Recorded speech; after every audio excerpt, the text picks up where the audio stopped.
नमस्कार दोस्तों, बहुत बहुत स्वागत है आपका इस चैनल पर एग्जाम वीर पर। मैं राहुल कुमार आपका इस चैनल पर तहे दिल से स्वागत करता हूं।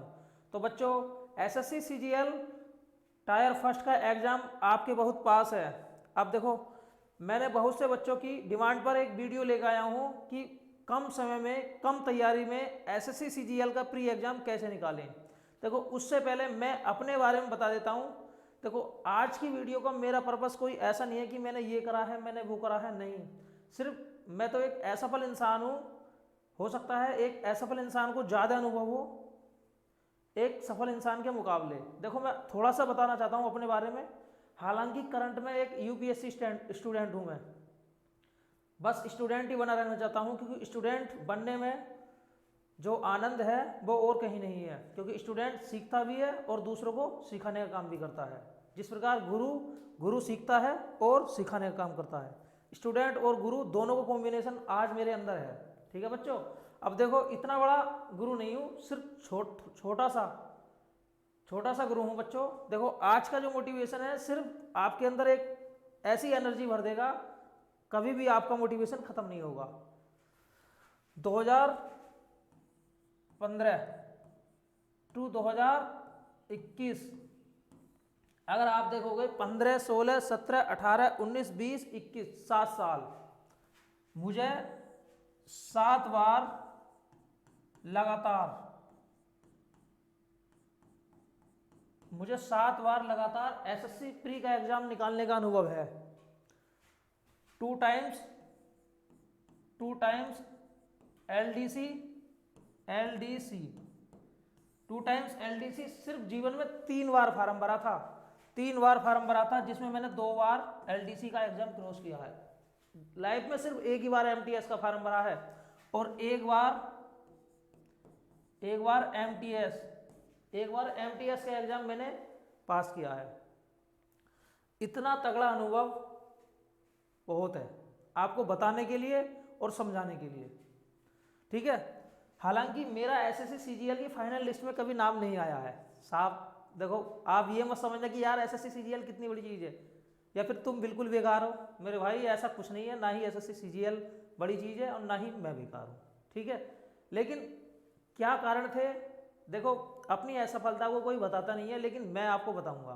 क्योंकि अगर मुझसे किसी को कुछ सीखने मिलेगा तो मैं अपने आप को धन्यवाद मानूंगा। 3.5 साल नौकरी, 3.5 साल जॉब, 3.5 साल गवर्नमेंट जॉब,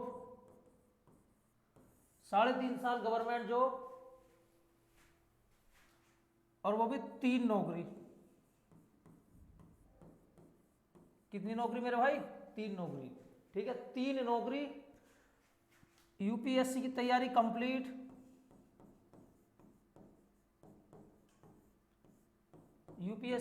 कंप्लीट, लेकिन अभी तक प्री नहीं निकला है। ठीक है, अभी तक प्री नहीं निकला है। जिस दिन प्री निकल जाएगा उस दिन अलग से अपने स्ट्रगल की वीडियो बनाऊंगा। मेंस देने का मौका मिलेगा, मेंस देने से भी कुछ नहीं होगा। जब तक इंटरव्यू देने का मौका नहीं मिलेगा तब तक हमारी मेहनत बिल्कुल भी जायज़ नहीं है, सार्थक नहीं है। हमने जो त्याग करा है वो किसी काम का नहीं है अगर हम इंटरव्यू नहीं देते हैं तो हिंदी मीडियम से। ठीक है बच्चों, अब देखो, मैं बता देता हूँ कि अगर आपके पास में कम नॉलेज है, कम समय है, तो आप कैसे निकालेंगे।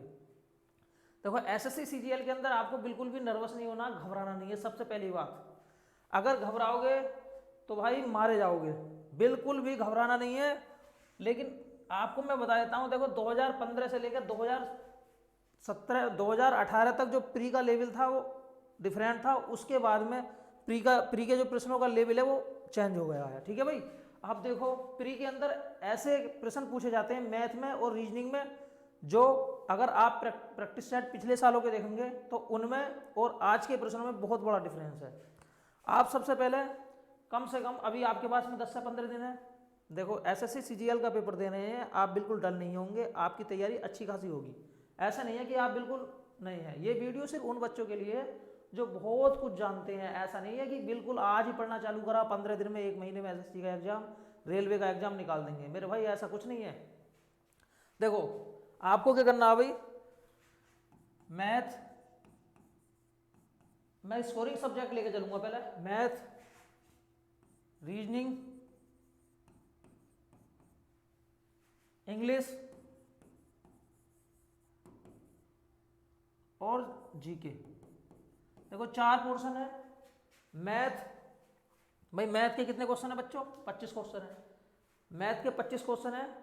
आपको नर्वस नहीं होना है कि भाई, देखो सबसे बड़ी बात तो ये है कि इस बार एसएससी का जो प्री एग्जाम है क्वालिफाइंग नेचर का है और 30,000 प्लस वैकेंसी है। 30,000 प्लस वैकेंसी है, तो ये तो ऐसा समझ लो इस बार जो कट ऑफ जाएगी वो ज़्यादा जाने वाली नहीं है। लेकिन हमें किसी भी तरीके से बाई हुक और बाई क्रूक एसएससी प्री का एग्जाम क्वालिफाई करना है, क्योंकि अगर आपने प्री का एग्जाम क्वालिफाई कर दिया तो आपको मेंस में बैठने का मौका मिलेगा और मेंस का समय है आपके पास, तैयारी कर सकते हैं आप। ठीक है बच्चों, देखो किसी भी तरीके से घबराना मत मेरे भाई। अगर आप घबरा गए तो समझ लो बहुत पीछे चले जाओगे एक बार में ही। थोड़े से घबरा गए, विचलित हो गए एग्जाम के अंदर। मैं खुद 2018 के सीजीएल में इंस्पेक्टर बन जाता, लेकिन मैं कैसे घबरा गया था मैं आपको बताऊंगा। देखो नर्वस नहीं होना है बिल्कुल भी। मेरे दिमाग के अंदर 2015 का सीजीएल मैंने दिया, मेरा नहीं हुआ क्योंकि मेरी इंग्लिश वीक थी। मेरे इंग्लिश में 100 से नीचे नंबर आते थे। 2016 का दिया। 2017 में मैं वो स्टूडेंट था, अगर मॉक भी लगाता था तो 194, 198, 196 नंबर, 190 से ऊपर मेरे हर बार आते थे। लेकिन 2017 में मैथ का लेवल बिल्कुल अलग आया, उसमें मेरे 144 नंबर मैथ में आए। इंग्लिश में इतना अच्छा स्कोर नहीं आया, प्री में स्कोर नहीं था क्योंकि उस टाइम मैं बीएड की पढ़ाई कर रहा था। साथ में दो पढ़ाई होने के बावजूद मैं प्री में इतना अच्छा स्कोर नहीं करवाया, फाइनल सिलेक्शन मेरा नहीं हुआ। ठीक है भाई, 3 साल 15, 16, 17 3 साल फाइनल सिलेक्शन ना होने के बाद 2018 में, हालांकि मेरा सबसे पहला एग्जाम जो निकला 10+2, 2015 10+2 मैंने निकाला विदाउट कोचिंग, सेल्फ स्टडी। उस टाइम मेरे नंबर ज़्यादा नहीं थे, लेकिन इतने थे कि फाइनल सिलेक्शन तक मेरा नाम पहुंच गया था। लेकिन मैं टाइपिंग में फेल हो गया। जितने मेरे नंबर टायर 1 में और टायर 2 में थे वो फाइनल सिलेक्शन की मेरिट से 5-6 नंबर फालतू थे। 2015 10+2 मैंने निकाला। ठीक है भाई, 2015 सीजीएल दिया, 2016 दिया, 2017 दिया, नहीं हुआ। 2018 में देखो मैंने कितनी बड़ी गलती की। 2016 में मेरा 10+2 निकला, लेकिन फाइनल सिलेक्शन तक मेरे नंबर नहीं बन पाए। 2017 में मेरे प्री में थे भाई 144 नंबर। मेरे पास में कोई सोर्स नहीं है दिखाने के लिए, क्योंकि 2017 बहुत लंबी डेट है। हालांकि मेरा टायर 2 का जो एडमिट कार्ड है वो पड़ा हुआ है अब भी मेरी ईमेल आईडी में। ठीक है, लेकिन रिजल्ट मेरे कितने मार्क्स थे ये नहीं है। देखो बच्चों, 144 नंबर थे उस टाइम। नॉर्मलाइजेशन एसएससी में नहीं होता था। नॉर्मलाइजेशन जो आया 2018 से आया है। मैंने 2018 सीजीएल का प्री एग्जाम दिया, लेकिन मेरे साथ क्या घटना घटी देखो। जब मैं पेपर दे रहा था उस टाइम मेरी पेंसिल ने चल के नहीं दिया। अब मेरी पेंसिल ने चल के नहीं दिया, मैंने जो इन्विजिलेटर होता है ड्यूटी करने वाले उनसे दूसरी पेंसिल मांगी, उसने भी चल के नहीं दिया। तीसरी मांगी, उसने भी चल के नहीं दिया। इस तरीके से मैंने 4 पेंसिल बदल ली। और भाई 4 पेंसिल बदलने के बाद में मेरा दिमाग हो गया खराब, मुझे गुस्सा आ गया, मैं उल्टा सीधा बकने लगा। और बस ये प्रेशर, क्योंकि मैंने 2018 में एक चीज़ मानी थी कि या तो एसएससी ख़त्म या फिर छोड़ दूंगा, या तो एसएससी ख़त्म या एसएससी को ही छोड़ दूंगा। कम से कम मुझे 150 प्लस का टारगेट था मैंने, कि 150 मेरे रो मार्क आने हैं 100% गारंटी से रखता था। क्योंकि भाई मेरे 144 नंबर 10+2 में भी आए थे, जबकि एसएससी सीजीएल प्री और 10+2 प्री, उसमें अगर देखा जाए तो 10+2 का प्री जो एग्जाम होता है वो भारी होता है कंपेयर टू सीजीएल के मुकाबले। मेरे भाई मेरा पेपर बिगड़ गया। पेपर मैंने बिगड़ गया तो मैंने कैसे हैंडल करा उसे। देखो यही रणनीति, अगर आप बिल्कुल जीरो हो जाते हैं पेपर के अंदर, आपका दिमाग ब्लॉक हो जाता है, तो आप कैसे अपने आप को बचाएंगे। देखो भाई, मैथ में जो प्रश्न आपसे आते हैं पहले राउंड में, बहुत जल्दी जो प्रश्न आपसे आते हैं उन्हें कीजिए। जैसे 25 प्रश्न है भाई, 25 प्रश्न में से 17 से 18 प्रश्न आप आसानी से ले जाओगे करके। 17 से 18 या फिर समझ लीजिएगा 20, ये सिर्फ उन बच्चों के लिए है जिन्हें अनुभव नहीं है, जो कई बार मैथ्स दे देते हैं। जिन्हें अच्छा अनुभव होता है वो आउट ऑफ 25-25 उड़ा के रख देते हैं थोड़ी देर में ही। ठीक है भाई, अब देखो बात आती है भाई रीजनिंग की। रीजनिंग पिछले कुछ सालों से अगर एसएससी प्री के एग्जाम का लेवल देखा जाए तो रीजनिंग का जो लेवल है वो बढ़ा हुआ है। पहले वाली रीजनिंग नहीं आती है। हालांकि अगर आपने अच्छी प्रैक्टिस नहीं की है, मॉक नहीं लगाए हैं, अगर किसी बच्चे ने अब भी मॉक नहीं लगाए तो मेरे भाई 10-10 मॉक कम से कम लगा लो। 10-10 मॉक लगा लोगे तो भला हो जाएगा आपका। फिर आपके अंदर कॉन्फिडेंस रहेगा, आप एग्जाम को आसानी से क्रैक कर सकते हैं। देखो इसके अंदर भी आप 20 या 18, 17, 18 ले जाओगे, जरूरी नहीं है भाई इस बार नंबर बनाने हैं, इस बार तो सिर्फ पास करना है बाई हुक और बाई क्रूक, कैसे भी करके पास कर लो। बस ये मतलब नहीं है कि मेरे 180 नंबर हैं, मेरे 160 नंबर है, मेरे यार 120 ही रह गए, मेरे 110 ही रह गए, मेरे 135 रह गए, ऐसा कुछ नहीं है, बस पास कर लो किसी प्रकार से। अगर आपको प्रेशर है, लगता है भाई मैथ और रीजनिंग को मैं कवर नहीं कर पाऊंगा, लगता है नहीं कर पाऊंगा और पेपर भारी है, तो आप सबसे पहले क्या करेंगे मेरे भाई, सबसे पहले इंग्लिश पे आ जाओ। अगर इंग्लिश वीक है तो इंग्लिश को मत छूना, लेकिन एसएससी की अगर आप तैयारी कर रहे हैं तो इंग्लिश वीक नहीं रख सकते। अगर आप इंग्लिश वीक रखोगे तो एसएससी के अंदर फाइनल सिलेक्शन बिल्कुल नहीं होगा, ठीक है। अगर आप इंग्लिश पढ़ना ही नहीं चाहते तो मेरे भाई कहीं और कंपटीशन की तैयारी करो, क्योंकि इसमें इंग्लिश का वेटेज ठीक ठाक है, प्री में भी और मेंस में भी। मेंस में भी देखो 45 क्वेश्चन है, अब पिछली बार तो पूरा एक पेपर होता था। अब देखो भाई इंग्लिश कर लो, इंग्लिश के क्वेश्चन अगर आपने ठीक ठाक प्रैक्टिस की कर रखी है, रूल्स वगैरह पढ़ रखे हैं और बुकैब भी ठीक ठाक है, तो 20% आसानी से ले जाओगे। उस साल जब 2018 में मेरा पेपर बिगड़ा था, मेरा दिमाग खराब हुआ था, ब्लॉक हो गया था बिल्कुल, उस टाइम मुझे इंग्लिश नहीं बचाया था। मेरे इंग्लिश में उस टाइम 22 से 23% बिल्कुल ठीक थे, जो मेरा स्कोर ठीक आया। अब जीके में मेरे भाई आपको पता है 15 क्वेश्चन करना भी बहुत बड़ी बात होती है जीके में, एक एसएससी के स्टूडेंट के लिए 15 क्वेश्चन करना भी बहुत बड़ी बात है। अब देखो उस टाइम मुझे सिर्फ और सिर्फ डूबते हुए राही को, पथिक को सिर्फ इंग्लिश ने बचाया था, क्योंकि मुझे पता थी इंग्लिश ज़्यादा भारी नहीं है, अगर याद है तो एकदम टिक करूँगा आगे बढ़ूंगा, वरना ठीक, वरना छोड़ दूंगा। इंग्लिश ने बचाया मुझे, मैथ ने और रीजनिंग में मेरे पास में इतना समय नहीं बचा था, मेरा दिमाग बिल्कुल ब्लॉक हो चुका था। मैंने कैसे कैसे करके अपना पेपर हल करा, मैंने 75% करे। कितने करे बच्चों की? 75। अब देखो आप भरोसा मान सकते हैं 10+2 में 144 नंबर, 10+2 में उसी साल 2017 वाले में 144 नंबर और 2018 वाले सीजीएल प्री में 75 क्वेश्चन करके आ रहा हूँ, क्योंकि मैंने एक टारगेट बनाया था कि 150 प्लस। ये दिमाग में कभी मत रखना कि भाई इतने करने हैं, इतने करोगे कभी कभी एग्जाम के अंदर क्या प्रेशर आ जाए, क्या कंडीशन आपके साथ घट जाए, नहीं कोई नहीं जानता, तुम भी नहीं जानते, मैं भी नहीं जानता, ठीक है। तो कभी भी ये टारगेट नहीं बनाना भाई 90 करने, 80 करने, 75 करने, नहीं। जो आएगा तसल्ली से करूँगा, जो नहीं आएगा उसे छोड़ दूंगा, ठीक है। अगर 50% आएगा, 70% प्रश्न का उत्तर में डाउट होएगा, 2 में डाउट होएगा, तो भाई तुक्का लगाऊंगा, लेकिन तुक्का ज़्यादा पर नहीं लगाऊंगा। लेकिन ऐसा टारगेट मत करना यार 90 ही करने हैं। अब एसएससी के पेपर में ऐसा नहीं चलने वाला, क्योंकि प्री के एग्जाम पहले जुड़ते थे, प्री के नंबर पहले जुड़ते थे। अगर किसी के नंबर प्री में ज़्यादा होते थे तो उसे फाइनल सिलेक्शन और पोस्ट के लिए बहुत बहुत ज़्यादा फायदा मिलता था। अब देखो मैं 7 बार एसएससी प्री निकालने के बाद भी अपने आप को असफल क्यों कहता हूँ, हालांकि मैं निकाल सकता हूँ, कुछ नहीं है। मैंने 2021 वाला सीजीएल दे रखा है, मुझे जिस पोस्ट में मैं हूँ आज उससे छोटी पोस्ट मिलती। अब एक बात बताओ, इतना संघर्ष, इतनी मेहनत करने के बाद में 3 नौकरी छोड़ने के बाद में अगर मैं छोटी पोस्ट पर जाऊँगा तो वो मेरे लिए बिल्कुल भी पसंद नहीं है, ठीक है। इसलिए मैंने 2021 वाले का जो एससी का पेपर होता है वो स्किप कर दिया, छोड़ दिया, ठीक है बच्चों। हालांकि मेरे उसमें मैथ में 160 नंबर और भाई इंग्लिश में मेरे इतने नहीं बन पाए, इंग्लिश में मेरे 125 नंबर ही बन पाए। मैंने पढ़ा नहीं था, सिर्फ 25 दिन पढ़ाई करी थी।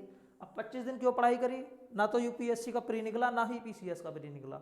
दिमाग बोर हो गया था, बोला यार पढ़ ही लो, कोई दिक्कत नहीं है। क्योंकि इतने साल का हमारे से नाता रहा है एसएससी का, तो एसएससी को थोड़ा सा एक अंदर से फिल्टी आती है, यार इंस्पेक्टर हम क्यों नहीं बने, क्या कमी रह गई, ठीक है। तो देखो ये तो अलग अलग चीज़ है। अब आपको क्या करना है, देखो बच्चों मैंने आपको बता दिया है भाई, रिवीजन करो मोटी मोटी चीज़ों का। आज के ज़माने में एसएससी को पढ़ाने वाले इतने टीचर्स हैं, बाढ़ आई हुई है, कम पैसों में शिक्षा है बिल्कुल। अगर आप पढ़ने वाले हैं तो भाई कोर्स खरीदो, यूट्यूब से पढ़ लो, पैसा नहीं है कोई दिक्कत नहीं है, यूट्यूब से पढ़ो, कुछ भी पढ़ो, सिर्फ मोटा मोटा हर चैप्टर पढ़ लो। जैसे ज्यामिति पढ़नी है भाई 5-5 घंटे की, बहुत सारे टीचर्स हैं, जैसे गगन प्रताप हैं, अभिनय सर हैं, आदित्य रंजन हैं, राकेश यादव सर हैं, भाई इन लोगों की वीडियो डली हुई है, देखो, ठीक है, आराम से देखो।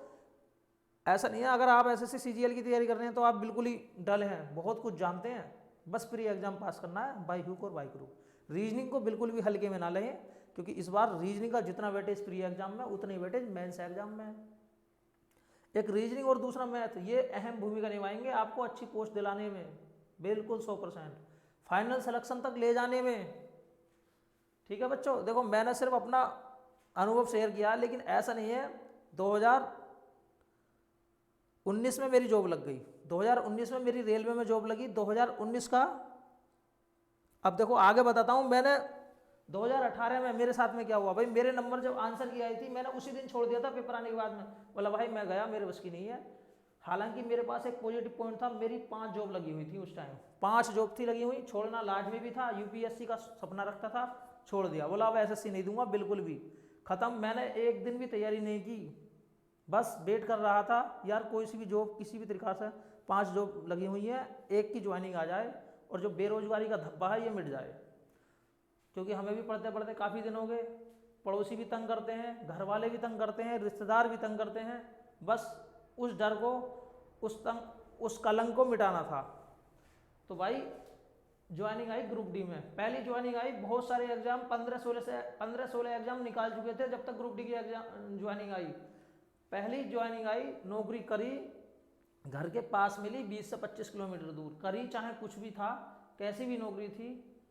बस अब देखो मेरे जो नंबर बैठे थे आंसर की के अनुसार 110 थे, लेकिन उस साल नॉर्मलाइजेशन था, मुझे नहीं पता था कि मेरी जो शिफ्ट थी भारी थी। अब बाद में जिस दिन मेरी ज्वाइनिंग आई थी उसी दिन मैंने 2 महीने तक कुछ नहीं पढ़ा, मैंने सिर्फ अपने ऑप्शनल की किताबें ठाई, पढ़ी, मौज करी, कुछ नहीं करा। यूपीएससी के लिए किताबें खरीद के लाया, उन्हें पढ़ना चालू करा, बाकी कुछ नहीं करा। और जिस दिन रिजल्ट आता तो भाई मेरे नंबर आए 153। कितने आए मेरे भाई? 153। अब मैंने कुछ नहीं पढ़ा है, जिस दिन रिजल्ट आता है उस दिन मेरी ज्वाइनिंग है।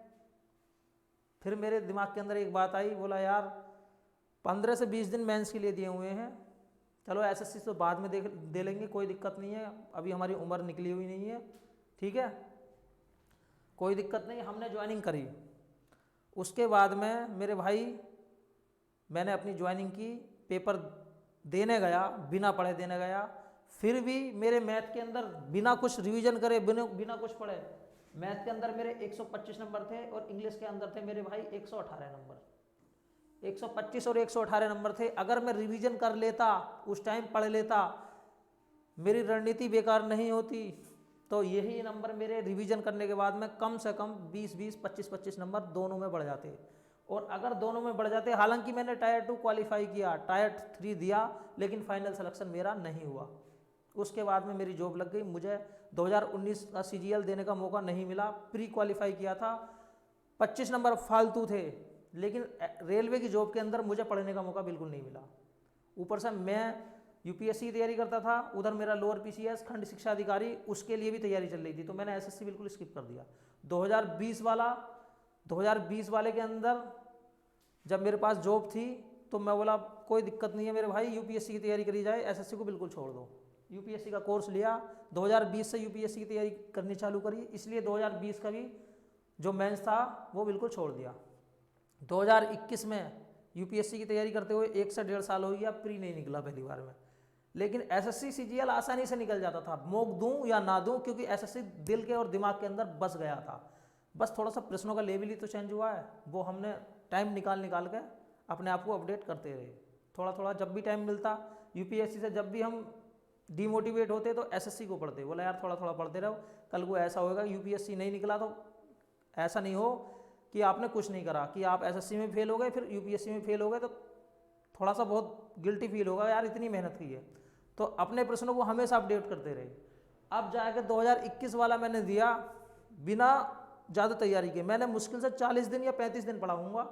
मैंने एसएससी का एग्ज़ाम हालांकि बहुत कम मेहनत में अच्छा स्कोर किया, मैथ में 160, इंग्लिश में 125, 128 नंबर थे मेरे, लेकिन मुझे जो जॉब चाहिए वो नहीं मिली, तो मैंने टायर 3 क्या कर दिया भाई, छोड़ दिया।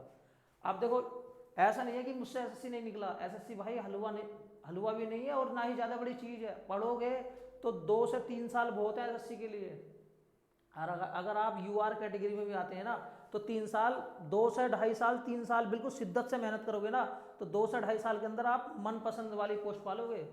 हाँ, वो आपकी कैचिंग पावर और स्किल वो डिपेंड करता है कि आप उन चीज़ों को कितनी जल्दी कवर कर पाते हैं, कवर करने के बाद में मॉक में कितना ध्यान देते हैं। शिद्दत से मेहनत करोगे तो 2 से 2.5 साल जरूरी है। मेरा वीडियो बनाने का मकसद ये था कि हो सकता है आपको कुछ सीख मिले, आपको छोड़ना नहीं है, लगातार कंटिन्यूटी रखनी है। अगर मेरी जॉब 2019 में नहीं लगती, मेरा 2018 में पेपर बिल्कुल बेकार हो गया था, 2019 वाला सीजीएल में निकाल देता, लेकिन मेरी थोड़ी अपनी पर्सनल प्रॉब्लम है, ऊपर से मेरे पास जॉब थी, मुझे इतनी ज़्यादा ज़रूरत भी नहीं थी। ठीक है बच्चों, अब देखो आपको क्या करना है भाई, सिर्फ हल्के हल्के टॉपिक पर फोकस रखो। अगर आपकी तैयारी कम है, हल्की हल्की चीज़ों को पढ़ो, देखो कि एसएससी के अंदर कौन कौन से चैप्टर हैं जो ज़्यादा आते हैं, जैसे परसेंटेज, लाभ हानि, CISI। ठीक है भाई, एडवांस मैथ देख लो। हालांकि आपको कुछ भी स्किप नहीं करना है मेरे भाई, पढ़ो, लेकिन पेपर को डील कैसे करना है ये चीज़ मैंने आपको सिखाई है। अगर पेपर भारी लगता है तो पहले हल्की चीज़ करो, इंग्लिश कर लो, जीके कर लो, उसके बाद में जो प्रश्न हो रहे हैं उन्हें करो, बाकी स्किप मेथड अपनाओ, छोड़ते जाओ। आपको प्री पास करना है, इस बार कट ऑफ ज़्यादा जाने वाली नहीं है बिल्कुल भी। ठीक है भाई। हाँ देखो, हम बिल्कुल भी ये नहीं कह सकते हमें अगर कोई चीज़ पसंद नहीं आई तो हमने वो छोड़ दी, क्योंकि 2015 वाले NTPC में मैं 0.09 से बाहर हुआ था। 2019 वाले में मैंने 90 नंबर प्री एग्ज़ाम में लाने के बाद में स्किप कर दिया, क्योंकि मुझे NTPC की ऐसी कोई सी भी पोस्ट नहीं है जिसमें मैं इस पढ़ने और पढ़ाने के कार्यक्रम को जारी रख सकता और अपनी UPSC की तैयारी को अच्छी तरीके से चालू रख पाता। ठीक है बच्चों, तो मिलते हैं नेक्स्ट वीडियो में। मेरे भाई, मेरी आज की वीडियो का ये बिल्कुल भी मकसद नहीं है कि मैंने ये करा है वो करा है, मैं खुद भटका हुआ था मेरे भाई, भटका हुआ था इसलिए तो आपको बताया है। बस थोड़ा नसीब का भी खेल होता है, ऐसा नहीं है, लेकिन नसीब अगर आपका दृढ़ निश्चय है, आपके अंदर डिटर्मिनेशन है, जज्बा है। अब देखो इतने साल मेरा मोटिवेशन कहीं नहीं गया, मैंने हालांकि कोई सा भी एग्ज़ाम दिया, सारे एग्ज़ाम मैंने पास किए। इतने साल की तैयारी में 2015 से तैयारी करनी चालू करी थी, आज 2022 है, 7 साल की तैयारी में मैं कम से कम 30 से 35 एग्ज़ाम निकाल चुका हूँ बस। लेकिन दुर्भाग्य से मैं CGL की फाइनल लिस्ट में एक बार भी नाम नहीं बना पाया। मुझे इस चीज़ का बिल्कुल भी अफसोस नहीं है, क्योंकि आज मैं एक असफल इंसान होने के बाद भी अपनी ऊंचाइयों को, अपनी मतलब जर्नी को एक दिन उस लेवल पर पहुंचा के ले जाऊंगा जहां एक सफल इंसान वो उससे ज़्यादा बेहतर होगी। ठीक है बच्चों, इसलिए हमने देखो अपने इस डिजिटल बोर्ड पर SSC के लिए मैथ की क्लास चालू करी है। अब आप सोचोगे यार UPSC की तैयारी कर रहे हो भाई, मैथ क्यों पढ़ाओगे? मेरे भाई मुझे इतना अनुभव है, मैं इस तैयारी को बेकार नहीं करना चाहता। हालांकि मुझे सिर्फ SSC CGL की पोस्ट दिल्ली के अंदर चाहिए, वो भी इंस्पेक्टर। नहीं मिलेगी कोई दिक्कत नहीं, और मुझे बिल्कुल भी नहीं चाहिए। ठीक है बच्चों, बाकी अपना UPSC है, UPSC की तैयारी कंप्लीट हो चुकी है, नंबर आएगा ठीक है, नंबर नहीं आएगा तो ठीक है। मिलते हैं नेक्स्ट वीडियो में। बिल्कुल ये मत समझना भाई कि आप खुद एक असफल इंसान हो, दूसरों को क्या समझाओगे। मेरे भाई कोई दिक्कत नहीं है, 30 से 35 एग्जाम निकाले हैं, आपको पता ही है। NTPC 2019 वाला 90 नंबर ला के मेंस छोड़ दिया, कोई दिक्कत नहीं। तो ये तो सिर्फ अब इतने साल की मेहनत के बाद में अगर ये छोटी छोटी चीज़ें इनसे मैं कंपेयर करूँगा तो क्या है। अगर हाँ मैं UPSC कम से कम 5-6 बार दूँ, मेंस दूँ, इंटरव्यू दूँ, तब मेरी मेहनत है, ये तो कुछ नहीं है। ठीक है भाई, तो मिलते हैं नेक्स्ट वीडियो में बच्चों। देखो आज का ये हमारा जो सेशन था वो सिर्फ ये था कि अगर आपका दिमाग ब्लॉक हो जाता है, बिल्कुल काम नहीं करता है, तो कैसे डील करोगे। हल्की चीज़ करो, इंग्लिश पाओ, GK पाओ, मैथ के वो प्रश्न करो जो आते हैं, जो नहीं आते स्किप कर दो। रीजनिंग का और मैथ का जो प्री का लेवल है वो बड़ा हुआ है पिछले कुछ सालों में, लेकिन अब तो ऑनलाइन कोचिंग है, हर टीचर अपने आप में बहुत बहुत अच्छी कोचिंग कराता है। उनकी वीडियो देखो, उनका कोर्स परचेज करो भाई, तैयारी करो। नौकरी ऐसे नहीं मिलती है, मेहनत करने से मिलती है। तो भाई मिलते हैं नेक्स्ट वीडियो में। जय हिंद, जय भारत।